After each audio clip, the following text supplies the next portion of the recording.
Yo, let's go and welcome to the video. I want to go over the talents and spec that I'm looking at for the pre-patch. Primarily focused on just raiding Sunwell.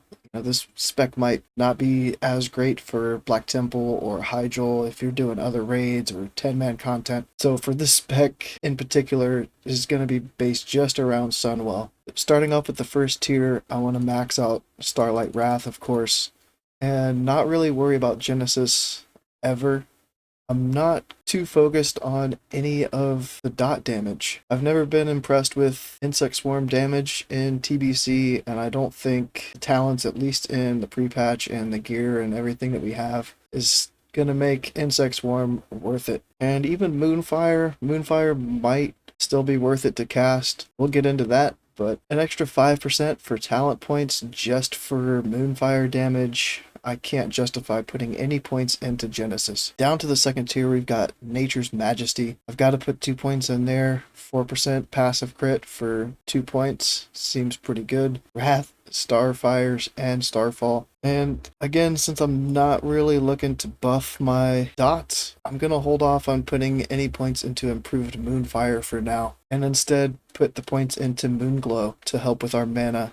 It seems to be a little bit of an issue, according to Scotty J's test, that we might have some mana issues even if we're raid buffed. So reducing the cost of all of our main damage abilities by 9% seems to be good to justify putting 3 points into there to get down to the third tier. So first off, here we have to get the 3 out of 3 Nature's Grace. And then Brambles, I haven't had to use Thorns on the tanks at all. It's always been our Resto Druid. I don't know if she'll continue to put points into the balance tree to get 3 out of 3 Brambles in the pre-patch. But it does also buff our Treants, but I'm not really looking to spend that point in the talent tree for Treants for the pre-patch. So I'm not going to even put any points into Brambles. And again, with the dots, Nature's Splendor, increase the duration of Moonfire and Insect Swarm. So I'm not trying to increase their damage still. So I'm going to put the 2 points, I think, into Nature's Reach. I like being able to stand back as far as I can. And then it also reduces our threat by 30%. So hopefully ripping threat off the first 5 seconds of the fight won't be an issue as long as we have these 2 points here. Vengeance, 5 out of 5 is mandatory. And Celestial Focus, I want to put 3 points into there as well to get that 3% haste, and having any pushback on Starfire feels really bad. Moving along to Lunar Guidance, you have to have 3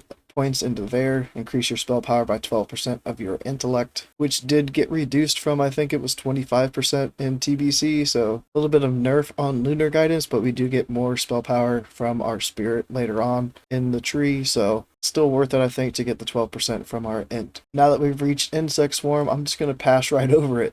I don't like the damage that it deals. It doesn't crit, so we're not getting Nature's Grace procs or anything by using this. It's a global cooldown that's going to be in our solar phase. That's just going to have us casting less wraths in that phase just to get a small 3% damage buff from improved Insect Swarm. So I don't think the base damage that Insect Swarm is going to give you, in addition to the 3% from 12-ish Wrath cast, is going to justify the 4 points it takes to get the talent itself and improve it. I think we can spend these 4 points elsewhere to get more damage. Improved Insect Swarm does increase our Starfire crit chance too, as long as Moonfire is up. Since we're not focusing on casting Moonfire either, I'm just going to have to bite the bullet and not get that 3% extra crit chance for Starfire. Balance of Power, kind of mandatory in most cases, so I'm going to have 2 points in there for that 4% hit. Moon Fury as well, pretty mandatory, increase the damage done by your Starfire, Moonfire, and Wrath. Notice Insect Swarm isn't even mentioned in that. Maybe if Insect Swarm was in there, having both dots up would be worth spending all these points just to buff them, but it's increasing the Starfire and Wrath, which is what I'm focusing on. We have Moon Conform and Improved Moon Conform, gotta get both of those. And the same thing with before, it takes a lot for me to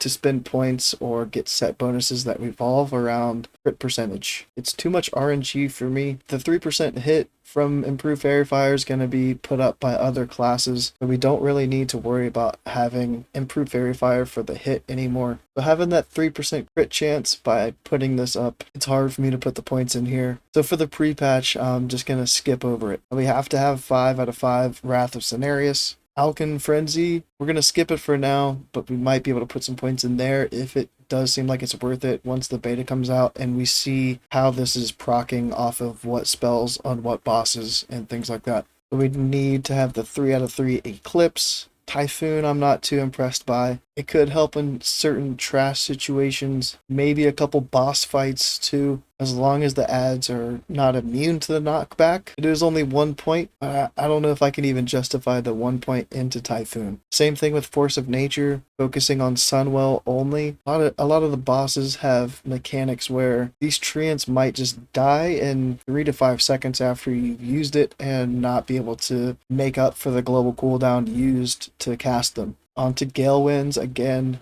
not too much AoE on all the fights throughout Sunwell. We might be able to put up 2 points in here, depending on the Alkin Frenzy situation. And if our tanks are able to pull a lot more trash packs together, or fights like Muru, where there's a lot of ads that can be clumped up together, and we want to be able to Hurricane more, maybe you can justify Gale Winds. But I'm not going to put points in there myself for now. So I'm going to hope Alkin Frenzy is worth it. I'll put the 2 points there to get down to Earth and Moon. If not, we could put those 2 points into Gale Winds and get that Hurricane damage. Or any of the other talents that we are kind of up in the air on. You know, we could put 2 into Improved Fairy Fire, just throw that up at the start of the fight and forget about it and have that 2% crit. If we do find out that Moonfire might be worth it damage-wise, to keep up, even if we're not using Insect Swarm, we could put 2 points into Improved Moonfire. So plenty of options once we get lower into the tree. So now we get our 3 points in Earth and Moon, and we have another 2 talents that we have to spend in order to get down to Starfall. So even another option could be Brambles, if we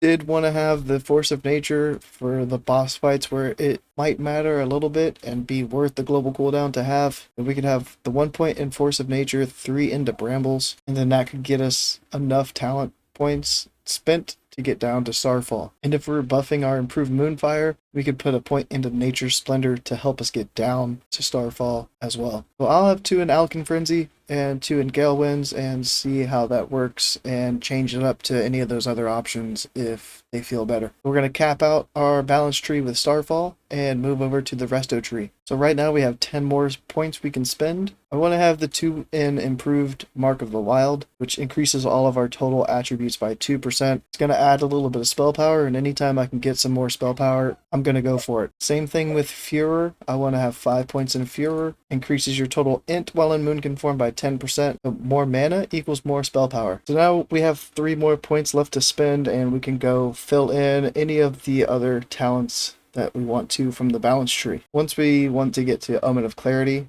then we'll have 3 points in Natural Shapeshifter. I don't really feel like putting them in there now is worth it. We don't shapeshift too much in Sunwell, so I think they could be better spent in the balance tree. And we're left with back to Improved Fairy Fire. We could have 3 points in there. We could do the 2 points in Improved Moonfire and 1 point in Natural Splendor to buff our Moonfire if we end up using it. We could get 3 in Dream State if we're having mana issues. I don't think we will with all these other raid buffs and things. We could max out our Alkin Frenzy, which if we end up having threat issues, even with 2 points in Nature's Reach, and we're pulling some ads on the boss fights onto us and getting hit and proccing that could be a way to get a little bit of a DPS boost. Even if other things on the boss fights aren't proccing it, I'm very hopeful that Alkin Frenzy is going to be worth putting points into and getting the 10% damage increase that it's going to give. But I guess I might be using Moonfire, kind of like how we've been using Insect Swarm and TBC. If I have to move for a boss mechanic or something like that, throwing up Insect Swarm could be that filler to get that range that I need. And since Moonfire can proc Nature's Grace and Insect Swarm can't, having that 10% extra damage on it and 10% crit chance could be the way to go for using dots to move. So this is what I'm thinking of right now. Once the beta comes out, hopefully I can get an invite to that and be able to test this spec in a Sunwell raid and see how it feels. But the great thing about all of these new talent choices and this whole tree is the options that you have. You could buff your dots if you want to. You could choose not to buff your dots if you don't want to buff your dots. You can buff your AoE damage. You can buff your single target damage. This just fits my playstyle. If you have a different playstyle and you have a different spec, let me know down below in the comments and post a link to your talent tree that you plan to use and how you plan on using it. But we can't forget the glyphs. We don't have access to all of them in the pre-patch, hopefully, depending on when the pre-patch comes out and where the trainers are for inscription. There's one in chat that will train focus, and we have that Dark Moon Fair up during the pre-patch and can buy Northern herbs off of that Dark Moon Fair vendor to get the match required for the Glyph of Focus. I really want to have this in the pre-patch. As far as the other glyph goes, we have Glyph of Moonfire to choose from, but I'm not going to be trying to use this spell, so I don't think I'd be getting too much value out of it. And even the Starfire's glyph buffs Moonfire by extending its duration, so I might choose this one just in case I have to use Moonfire to move, and I happen to be in the lunar phase. Then I can extend the Moonfire, get some extra damage out of Moonfire. Starfall would be nice to have, but it's learned via discovery, so we won't have any chance of having this in the pre-patch at all. Maybe even Innervate could be worth it to have more mana if we are burning through it really quickly. Could be something to test around and play with so that we can use DPS pots instead of mana pots. And then Insect Swarm, not even spec'd into it, so not even looking at the Glyph of Insect Swarm. That's it for this one. If you think I'm crazy for not even trying to use dots in the new rotation, if you think that they're mandatory and we have to have them up for that extra damage, I'd be glad to be proven wrong. So, let me know if you have experience on like a private server or something and you've tried not using them and you just saw your DPS go down the drain. I just want to try something new, something that people might not have tried before, and go with this style spec. Can't wait for the beta. Hopefully I get an invite and can test all of these things that I want to test. Resto, never. I'm not healing. I'm not a healer. Don't ask for heals, off heals. I'm not doing it. I'm not going out of my boomy form to save you. You're just gonna die. Like God damn, all right. I'm gonna keep doing my Starfires, man. Like I do like these team players, that join raids, these team players like Go. That's exactly what we need.